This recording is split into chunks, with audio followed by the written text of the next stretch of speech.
Tibay. Taas ng hangin, no? Kaprasong sanga, taas niya, no?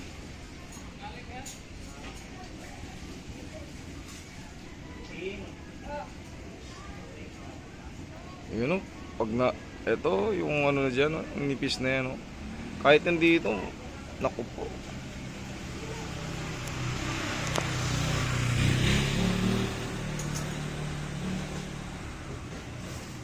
Lakas pa naman ang hangin, no?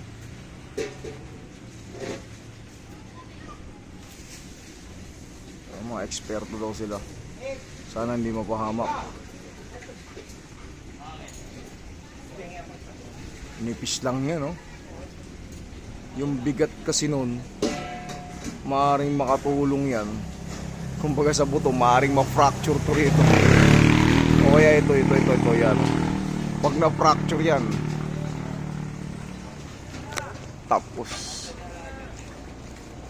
tapos ang kinabuhi dyan.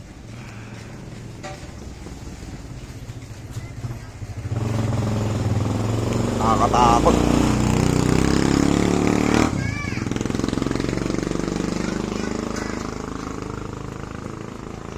Natin ang magiging diskarte. Sana hindi lumakas ang hangin, delikado. Pag lumakas pa yung hangin,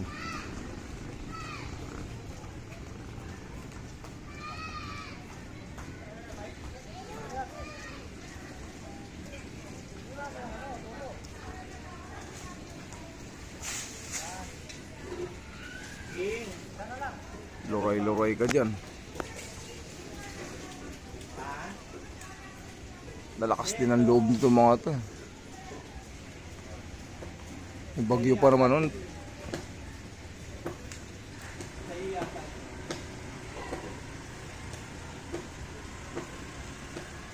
Pero sabi nila mga eksperto raw talaga sila. Kayang-kaya nilang kahit nga sa gitnang ano raw, maraming kabahayan, nagpuputol sila.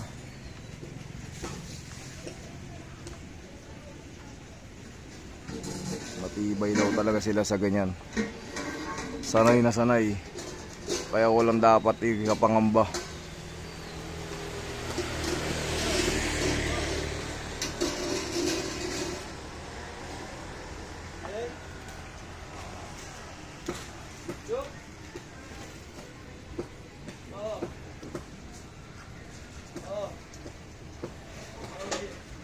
Pero habang nababawasan ng sanga niyan, mas less yung panganib.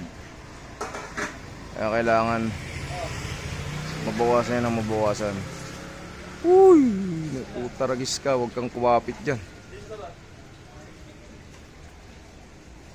Katakot.